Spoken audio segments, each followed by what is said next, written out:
Hey everyone, it's Wingspan TT, and today I want to talk about the Cloaky Tengu.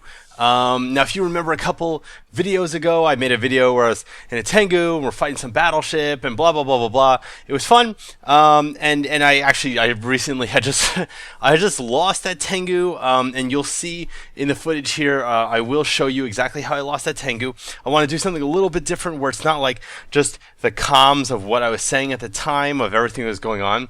I want to talk about my thoughts in general about Cloaky Tengu as a ship, as a cloaky hunting ship in EVE Online. I think it's something that doesn't really get as much consideration, and in part because the Stratios has really become like the poster child for being like the #1 like cloaky hunting ship, especially solo.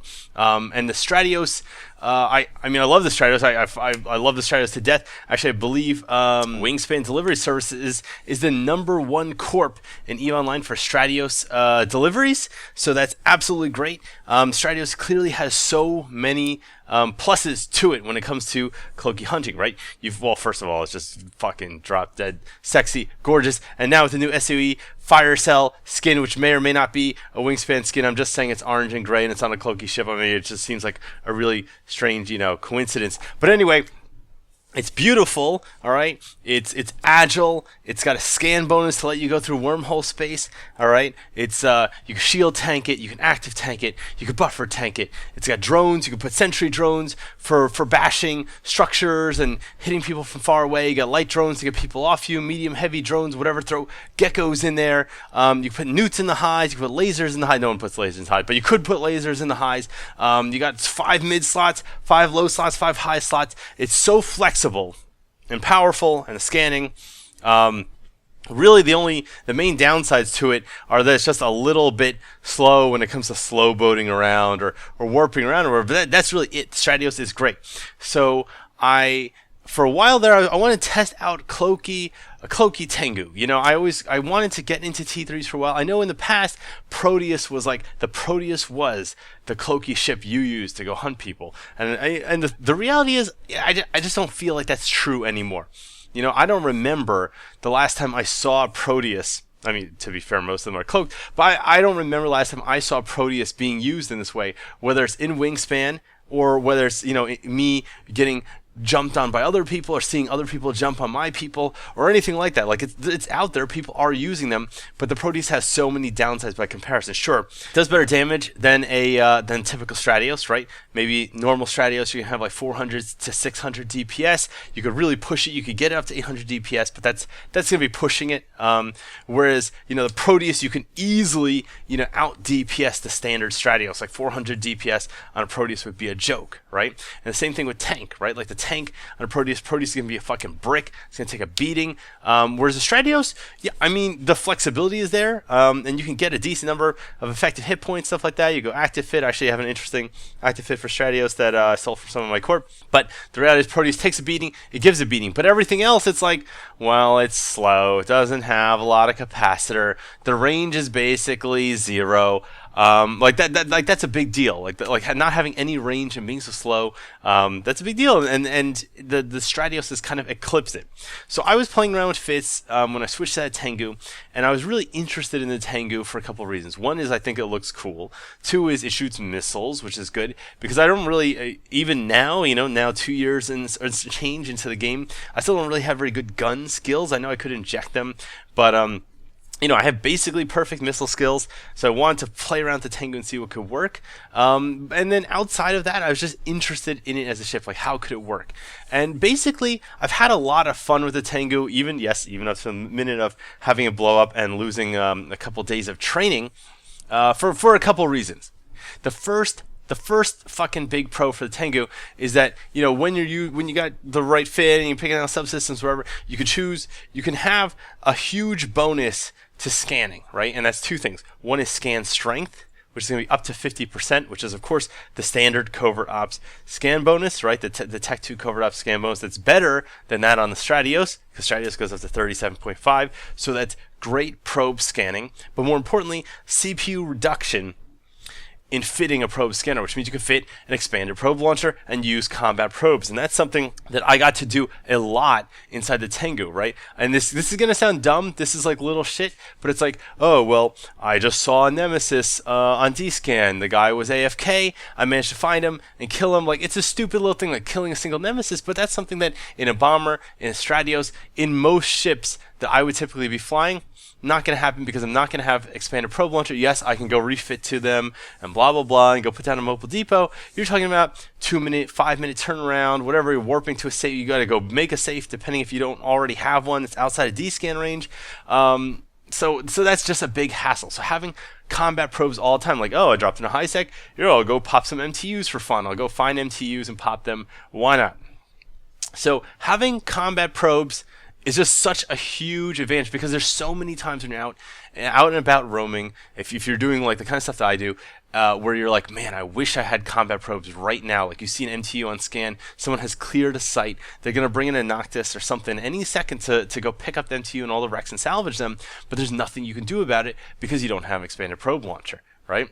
So there, problem 1 solved.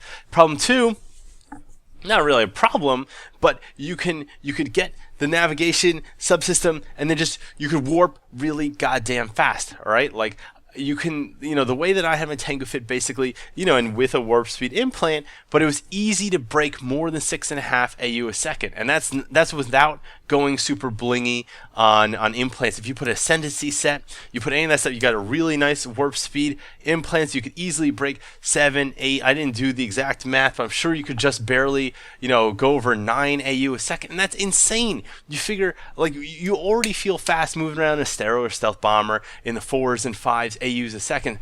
Going double that, like, it's not just the speed of crossing the system, it's the acceleration and deceleration in and out of warp. You get on grid, you can react to things very quickly. Absolutely amazing. So those two things, in my opinion, were just made flying the Tengu around really fun. It made it fun to literally fly it because you know what the main thing is? It makes it, there's less tedium. There's less tedium hunting in wormhole space because the amount of time that you spend scanning is less because your scan bonus is better. The things you can scan is expanded because you have literally expanded probe launcher. You can scan down now things other than just signatures. So there's less downtime of like, oh, here's something. I guess I can't scan it. Oh, well. Now there's more things for you to scan. And then when you want to actually go to these things, you get to them faster. You get up to warp faster. You land on grid fast. You get across the whole fucking system faster. You land on grid faster and you start engaging faster. All those things great about the Tengu. So what we're really looking at, in my head, comparing, this CovOps Tengu with, say, a Stratios, right? What you have here is the Stratios is a little bit more, it's more flexible in the ways you can fit it because the low slots aren't really spoken for the same way they are in a covert ops Tengu. The drone system is the most flexible weapon system as far as like, oh, you could track little light things fast, so light drones. You could use EWAR.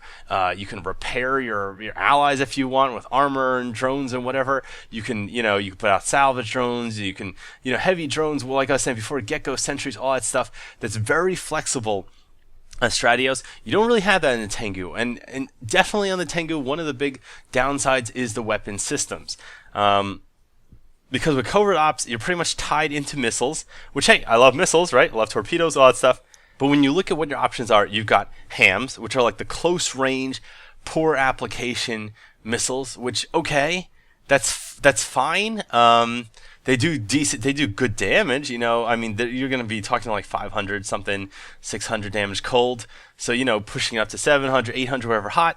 Maybe not, it's stretching it, but still pretty decent, but the application's poor. The range is poor. You got to be within like, 12, 15 kilometers of people. Again, the range, you get to dictate range in the CovOps, but it just feels crappy when you compare it to being in a Stratios, being in an Astero, being in a bomber, where if you wanted to, you could be hitting things out like 50, 60 kilometers out. Again, that's not going to happen most of the time, but it also means when you have to run or when you're afraid that something's bait, you can engage at a longer range, right? And then kind of call it, play it by ear.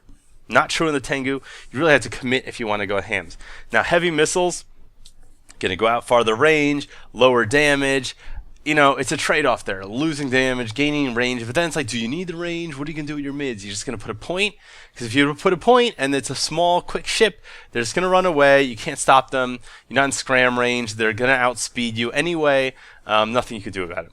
And then, of course, option 3, rapid light missile launcher. So again, you have great application with rapid lights. You know, you have small frigate level damage, but you're doing the burst damage. You're not going to hold up against, let's say, the things I died against in this video nearly as well. Now, of course, I died due to stupid things like getting baited off of a wormhole, which really, I don't know why I did that. I was just getting greedy. I was getting absolutely greedy. I really didn't think that I was going to get primary down, but then I remembered that I was chance ravine. So there's that. So the weapon systems versus Stratios, definitely less flexible. Okay, I would say inferior, but only slightly.